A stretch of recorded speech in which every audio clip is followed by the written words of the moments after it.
Welcome back. Well, some Nigerian government officials are pushing buy Nigeria products in a bid to help deal with an economy struggling due to a slump in global oil prices. The fallen naira means imports just got more expensive, and it has become necessary for Nigerians to begin to look inwards. 6 years ago, an investment of $10 and a bucket of lemons launched a Nigerian lemonade business that is worth $10 million today.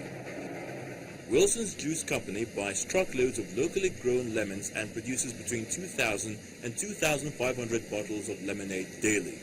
With the recent fall in the naira following the plummet in oil prices, Nigeria, Africa's biggest crude exporter, put in place restriction on imports in a bid to boost local industry. People are clamoring and hammering about the devaluation of the naira, the economy slowing down, so many things going wrong, and we just see this as an opportunity. We've seen it for years, but now we believe this is the time for us to really shine. Nigerian officials and private sector players are renewing the push to promote local industries and save the economy.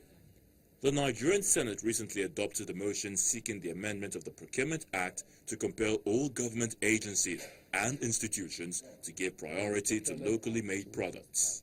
The Procurement Act, which was passed by this National Assembly, there is a provision in Section 34, 1, 2, and 3. There's a provision for purchasing made in Nigerian goods. That one is there. But in that provision, it says that the people doing the procurement may first look at made in Nigerian products before looking elsewhere. And since the operative word there is may, what it means is that it now depends on the individual whether he would like to do it or not. So what we're going to do, and what we have proposed to do, and we have sent it to the National Assembly, is to change that word from may to shall. Nigeria has tens of millions of farmers, most of whom work on a subsistent basis and live on less than $2 a day. President Muhammadu Buhari has said the strengthened agriculture sector would create jobs and reduce the reliance on costly food imports. I think government needs to be smarter about its option. The journey is not going to, the fact that you're starting the journey now does not mean that you're going to see the destination immediately. But at least let's have some kind of consistency in policies and action that shows that we're truly walking the talk. Nigeria has a population of over 170 million people. Some analysts say the Buy Niger push is about national pride and may not have any immediate effect on the economy. But it's in the spirit of harnessing Nigeria's own resources and the campaign to diversify away from oil. Well, while there is need for patronage of locally made products, the issue of competitiveness in the global market remains a concern. And joining me now to talk about this is the Chairman, National Association of Small-Scale Industrialists, Mr. Pt. George. Thank you for joining me, Mr. George. Thank you very much. Well, what I can see is made in Nigeria, perhaps by sewing, but what about the fabric itself? Oh, thank you very much. I think it's a good point to start. The fabric, though, was not made in Nigeria, but it was sewn in Nigeria, you know, and that's essentially because we don't have, you know, locally made fabrics. Otherwise, one would have bought that, you know.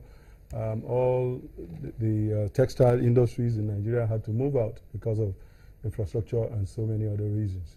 Now, let's look at the global market. How competitive is made in Nigerian products? Nigerian products, to a large extent, are not so competitive in the international markets for a number of reasons. Reasons of quality, of finishing, and that has to do with a number of factors which I believe we will identify, you know, as we progress in this discussion. But one emphasis I like to make, and I always say, is that in Nigeria we don't make fake products. Our packaging may be faulty. When you talk about what? Well, you talked about quality, which of course is a major, concern here. And one wonders why perhaps I must patronize made in Nigerian product when I can actually get the quality that I want elsewhere. You talked about the factors. Now, what are these factors that is stopping us from actually getting the right quality? It's very important, and I will consider the starting point to be for us to look at, Nigeria and the blessedness, of the nation. This is a nation of about 170 million people, which means market. This is a nation that has at least 35 million hectares of arable land, which means agriculture. This is a nation with about 50 million youths, which means good workforce. Then there must be, that means a great nation, a nation that can become very great, in the world in terms of, things that we make and so on. So the question will now be, why are we, not there? Well, I mentioned the issue of quality, which I say, yes, we have quality. It is the packaging that is faulty, and we are working so much on that, as leaders, of associations. As a matter of fact, when you see some tea, some shoes, some sandals, some dresses, made in Nigeria now, you will even think they are made, from abroad. Like the one I'm wearing, it's neatly made, and it's sewn, here. Okay, now let's look at pricing. Still talking about the global competitiveness of a locally made product in terms of pricing. Where are we? For instance, let's look at our local rice. It's very expensive, but then you get the foreign rice at a cheaper rate. Yeah, like I was trying to lay the foundation, a number of factors are responsible for that.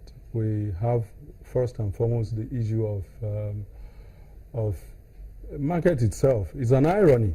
We have the market being 170 million people, but we have a market that is not looking inwards, a market that has taste, for foreign goods. The next factor is the issue of infrastructure. You need power, to produce. And if the cost of, if you're not getting the power, it means you're running generators and so on. And that drives up your cost. If the cost of production is high, the price of the product, will be high. That's not what they have in other places. They have power, and the cost of power is cheap. And being a very important component of factors of production, it will affect, the price. We also look at, the issue of support services. You could get anywhere around in government offices, government agencies, and get all the information you need, elsewhere. But that is very difficult here. We also have to think of the issue of technology. Most of the time we're using obsolete technology or no technology at all. I was in Pt.2 less than 2 years ago, and it's a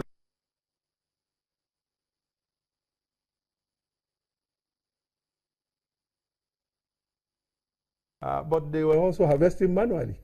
To harvest the rice, they were hitting it against, metal drums they put down. That's very crude. You're not going to get something like that and get it cheap because the cost of input is high. Now let me take you back to what you said about finishing when we're talking about quality. Now, what about the issue of attitude, the attitude of the individual producing these products? Because it's very common knowledge that most people really don't pay attention to details when you talk about finishing. You are the chairman of National Association of Small Scale Industrialists. How do you try to talk to your people to actually pay attention to details when probably, in terms of finishing their products? One of the functions of our association, the Nigerian Association of Small-Scale Industrialists, is to develop the capacity of our people in order to improve, on the products they are bringing to the market. And they are already, responding positively. It may amount, to unauthorized advertising if I had brought, some of our products here that are well finished and well packaged. The fundamental thing, first and foremost, is the quality. We have the quality. And the finishing and the packaging we are handling, and they are improving. You can see a lot of products made now in Nigeria that are of good quality. I think we just need to walk, the talk. There is a difference between knowing something and doing it. We have to move from knowing that we have to begin to patronize our things because they are good to actually doing it. Now, just before I let you go, what do you think the government should actually do to actually promote this made in Nigerian products? Because, I mean, this calling seemed to have been coming from them directly. So what should they do to really ensure that people begin to support made in Nigerian products? First and foremost, we have to work on, those factors that are mitigating against locally made, products. We have to work on the issue of market. That will require some reorientation, letting Nigerians know that there is, quality in what we're doing here. The rice, for example, that you're talking about, polished rice they import from abroad, they're not so good to your health. It is the locally made rice, your father rice, that is good for your health. They also have to improve on the issue of infrastructure, and then we have to fund it. We have to put our money where our mouth is. If we want to drive it, we have to fund it. Low interest, funds that are easily accessible, not with, a lot of conditions and so on. And then government themselves must patronize made in Nigeria for us to follow them. All right, let's hope we get there. Yeah, Thank you sure we will. Thank you very Someday. much. Thank you very much for coming on the program.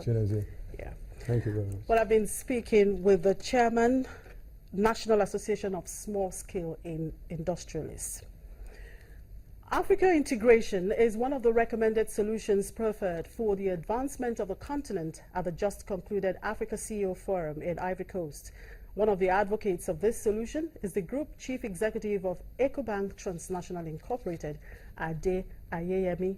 In an interview with Channel's business news producer Temple Ashaju in Abidjan, Ayeyemi speaks on the possible benefits of such collective efforts in the continent. Thank you very much. We've spoken a lot about the Africa opportunity. And one of the reasons why I'm here, together with the rest of my colleagues, is to now have actionable things that we can do to change the narrative about the continent. That we recognize on things that needs to be done, whether it is in infrastructure, it's in enabling entrepreneurs to have access to capital, it's in developing our markets, and also it's in speaking to the various leaders of the country at political leadership level in terms of policy options that they can adopt that will allow the current generation to be able to take a big step forward. That is what I'm looking for. It may not be, we don't need to have a list of 20 priorities. If you take 5 priorities and we get them done, then next year, even if it's only 3 of them that we've done, next year we only have 2 remaining, we can have 3 other more to it. But we can't be discussing the same subject every year. That's the point, and that is what we are trying to do here. Be action-oriented, talk about specific solutions to specific problems. So at the forum, so far we have had recommendations with regards integration, regional integration, industrialization, protection of capital. Which one do you want us to really take first or prioritize? I think the first thing we need to take is regional integration. In individual countries, our markets will be small. It's in coming together that we have a large market. The West African region is about 300 million people.